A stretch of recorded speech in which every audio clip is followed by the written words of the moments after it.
Fandoms are great, right? A group of passionate fans gathered around one piece of media that speaks to them. But sometimes they get a little too passionate. Like, way too passionate. So, can a fandom ruin a video game? Even though you can absolutely interact with video games as a solo experience most of the time, it's really unlikely that you're experiencing them in a total vacuum. And what exactly makes being a part of a fandom so all-consuming sometimes? Well, let's jump into it. Before we get into the video essay, I just wanted to jump in here and remind you to subscribe and like the video for more content like this every single month. It's free and really helps the channel grow. Thank you so much. It's London of the late 1880s. The Industrial Revolution is chugging along and the streets are the noisiest they've ever been. Horse-drawn carts bounce along the cobbled streets. Train whistles scream at all hours of the day, and the cheap coal smog strangles your lungs as you purchase your monthly copy of The Strand. You flip past all the fluff pieces and carefully written columns. As far as you're concerned, this magazine is for one thing and one thing alone: Sir Arthur Conan Doyle's latest installment of The Adventures of Sherlock Holmes. People were rabid for these stories. They were the must-read adventures for people of every societal status, and discussions about the latest caper brought people together. So much so that Sir Arthur Conan Doyle became the first major author to receive regular fan mail pertaining to his stories. And that mail came in droves. Sherlock Holmes didn't just have a fan base.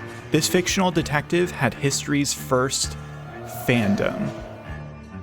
But even early fandoms like these were more invested than they were supportive.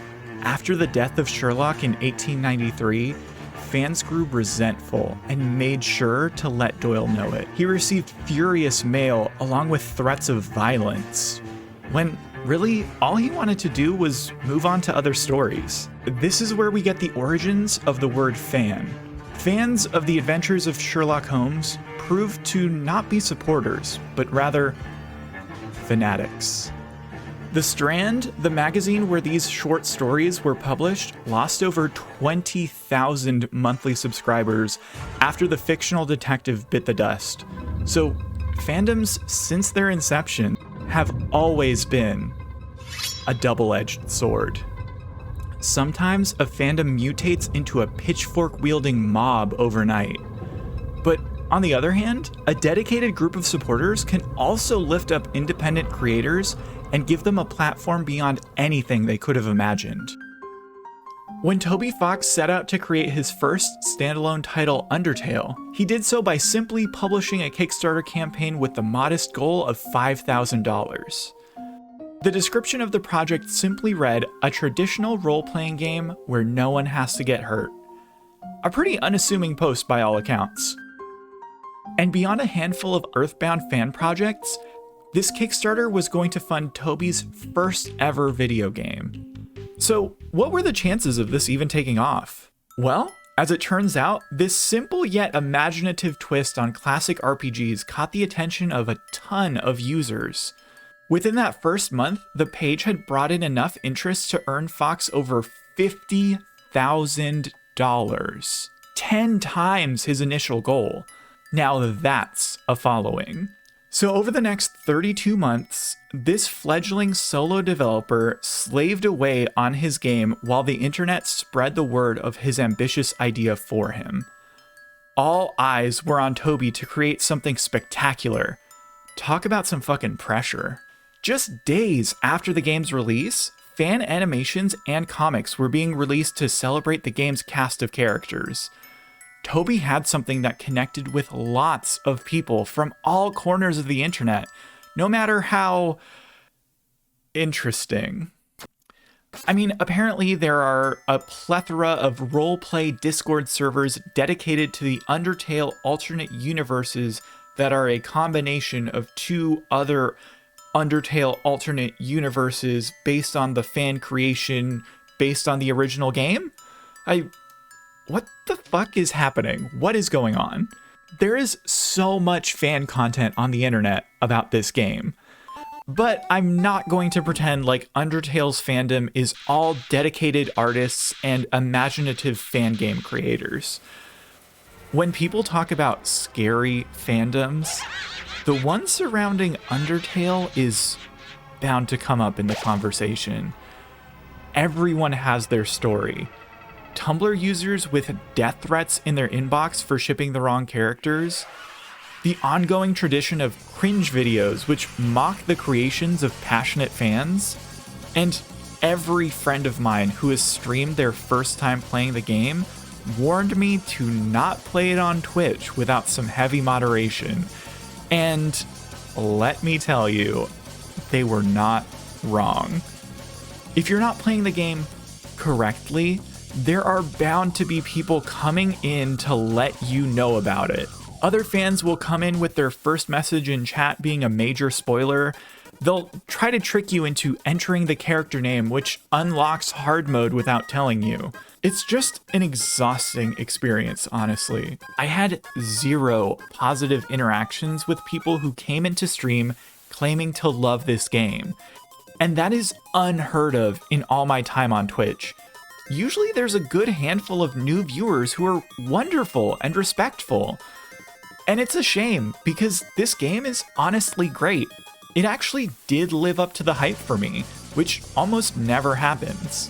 What is it about this game centered around friendship and pacifism that breeds this oddly toxic mindset in fans? Put a pin in that. I'll definitely come back to that later in the video. But if you want to see an even more exhaustive video about the internet's interest in Undertale, check out Super Eyepatch Wolf's video, What the Internet Did to Undertale. It's kind of a lot, and a great video. Thank God not every explosive overnight indie game success story has a fandom like Undertale's. We've got games like Inscryption, The Outer Wilds, Celeste. All of these titles are incredible with some of the most inclusive and welcoming fan bases I've ever encountered. They're wonderful. I mean, fandoms by definition are large groups of people made up of individuals with common interests. And the bigger any group gets, the more homogenous that group can become. It turns into one mass rather than a group of individuals. This is the assimilation of fandom. This idea that you need to share the commonly held opinions of the rest of the fandom to be a part of it. You must think the same as everybody else. Otherwise, you're not a true fan. For some everyday examples of this, comb through the comment section of some of my video essays. It won't take long for you to find someone from a fandom sounding off about how my differing opinion is somehow an affront to their well-being. Now, don't get me wrong. I encourage you to disagree with me. I welcome you to have a discussion with me in the comments. If you've, watched the whole video, that's the whole point of video essays to me. Facilitating discussion while critiquing the media that I enjoy. Despite the issues I may have with a game like Dark Souls, if you really want to go up to bat for the game's ugly fur textures, be my guest. Tell me I'm an idiot, because chances are I am. A lot of fandoms become echo chambers though, especially in today's era of Reddit and Twitter, where fans can simply block and mute anyone with differing opinions. This is what can really start encouraging that assimilation mindset, which can get a lot of people really combative. Something as innocuous as a tweet can draw the ire of an entire fandom. Like Destiny Rachel's tweet that simply reads, "Kingdom Hearts 3 is just so wonderful." Perfectly reasonable tweet, right? Well, you clearly don't know the Kingdom Hearts fandom. Scroll through the replies, and you might think Rachel had single-handedly incited the next world war. Rachel is a great example of someone who is a member of a fan base who doesn't subscribe to each and every checklist item that makes you a real fan, according to the fandom.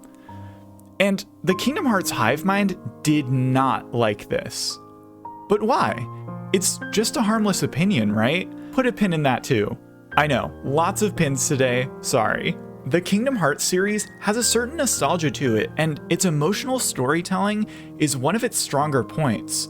So a fandom sprouting up around it makes a lot of sense, especially after 2 decades of highly anticipated releases and internet rumors. When a fandom puts a big focus on that assimilation though, the infighting can get intense pretty quickly. But it's not like most of these people replying to a tweet are intending to be a part of an overwhelming mass of hate messages. No one is the villain in their own story after all. It's really easy to jump on a bandwagon without realizing that your one message is being rolled up with all the others, creating a much larger snowball, until it becomes an avalanche. Also, if you're not following Rachel yet, do yourself a favor and check out her Twitch and YouTube channel. Please send her all the love. What did she just do? Like I mentioned in last month's video essay, I love Shin Megami Tensei 5. Such a powerhouse of a modern turn-based JRPG. But good lord, when critics started comparing the game to Atlus's other highly successful JRPG, Persona 5, the fandom went nuts? Liana Hafer's review for IGN became one of the website's most disliked of all time. Despite the game getting a reasonable score of 8 out of 10, she was sent hate mail, death threats, and plenty of negative tweets. And the same thing happened last month when Atlus's next installment under the Megaten umbrella, Soul Hackers 2, was announced. Can't wait for another reviewer to compare this to Persona 5. But why shouldn't they? They're all turn-based JRPGs that share themes, mechanics, and even the same exact cast of collectible monsters. Like, they're all a part of the same franchise. And realistically, it gives an audience a good point of reference for what to expect from a game. I don't see the problem. But that's the other thing about toxic video game fandoms. They love them some gatekeeping. When an outsider with little to no experience with a franchise sees this kind of behavior, their first instinct is going to be to steer clear and not touch these games with a 10-foot dragon-tooth club. The "this is our treehouse" behavior makes for an unwelcoming experience for new players. If a new Dark Souls player reaches out for some advice about the game and they're just met with the infamously dismissive "get good," yeah, not exactly the sign of an accepting community, if you ask me. And it's a bummer because the creator of the Souls franchise himself says he admires how much the community is willing to share knowledge. And to be fair, a lot of players are, while a lot of others are just there to invade new players and dunk on them with a massively over-leveled build, which is, again, probably driving away new players from a franchise of really solid titles. Mostly. You thought I was going to show Dark Souls 2 for that punchline, didn't you? The gatekeeping runs deep in more communities than just the ones surrounding Soulsborns, though.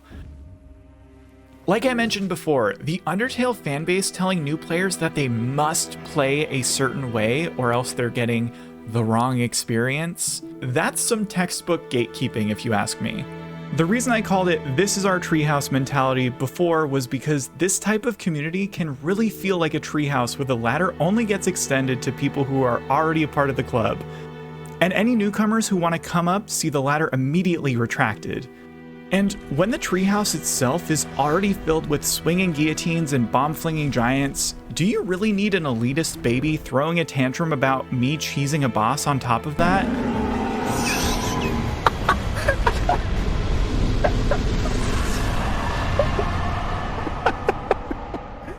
Oh my god!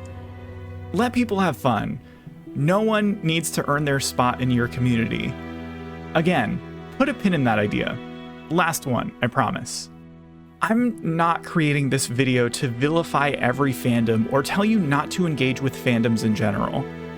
Like I said at the top of the video though, fandoms are a double-edged sword, which means they also have a good side. The bad side of a fandom is often just an extremely vocal minority, with the rest being even-keeled and reasonable people. The Undertale fandom was so ravenous for this game that they 10x'd the funding goal for a solo developer's first real title. Kingdom Hearts fans regularly host charity events, raising money for all kinds of great causes. And Dark Souls fans also exist. Okay, fine. Dark Souls fans have also made amazing things like this fan-made Bloodborne PS1 demake, and apparently they're also doing a Bloodborne kart racer? Amazing. But I think most importantly, for those of us who have trouble with social situations, online fandoms can give us a feeling of belonging. In 2012, I had graduated high school, dropped out of college, had no direction in life, and decided it was time for a change of scenery. So I moved to Los Angeles, finding it really hard to connect with anyone there. So in between online classes at a nearby community college, I logged into Tumblr and began to chat with a ton of people with similar interests to mine. I became a part of the Doctor Who, Hannibal, and I'm so sorry, Glee fandoms. I know, but I was 18 at the time. I didn't know any better. Yikes. So in this new scary city, I felt like there was at least one thing I could depend on. My fandoms. But I wasn't going outside to explore the new city. I just sat in my room and scrolled through Tumblr all day. To an observer, I was just a depressed gay looking at a screen in between sleeping and occasionally remembering to eat and shower. But from my perspective, I was befriending these usernames and I felt like a part of something. I felt like I belonged somewhere. But this is exactly the point where being a part of a fandom gets scary. Because as much as I did feel like I belonged somewhere, my mental and physical well-being were at risk. My sleep schedule was all over the place and I was losing the ability to communicate with people that I cared about. I even dropped out of college again because it got in the way of my time role-playing as a fucking Glee character on Tumblr. But I didn't care. The warm buzz of the laptop kept me satiated, no matter how bleak my life got. It helped me forget just how alone I was when the laptop was closed. So when I tell you I have a lot of empathy for people who have been sucked into the hypnotic comfort of an online fandom, it's because I have very much been at that point in my life before. This idea of an all-consuming lifestyle isn't the norm for everyone in a fandom. It's a form of escapism. It's the outlier, but this is where the scariest parts of a fandom start. Because some people are so disconnected from the outside world, it's really easy to not think about the repercussions of that hateful tweet, or shipping that 10-year-old protagonist with a fucking adult skeleton. Time to finally follow up on all those pins from earlier. So why does that Earthbound-inspired indie RPG about depression breed such toxic behavior? Why does assimilation play such a big role in being a part of these groups? And why do fans feel so protective of their communities to the point of scaring off newcomers? Well, when people are suffering and find their camaraderie in an online fandom, it can be really easy to emotionally disconnect from the world at large and forget about how your actions can affect others. Without realizing it, the deeper someone dives into a fandom, the more of an echo chamber they create for themselves, subconsciously becoming protective of what's become their safe space, especially when they're not alone in these exclusionary behaviors. They're not acting as individuals, they're just another username among thousands. What harm could it do? It's often said that when a creator puts something out into the world, it no longer belongs to them, but rather it belongs to the people who interact with it.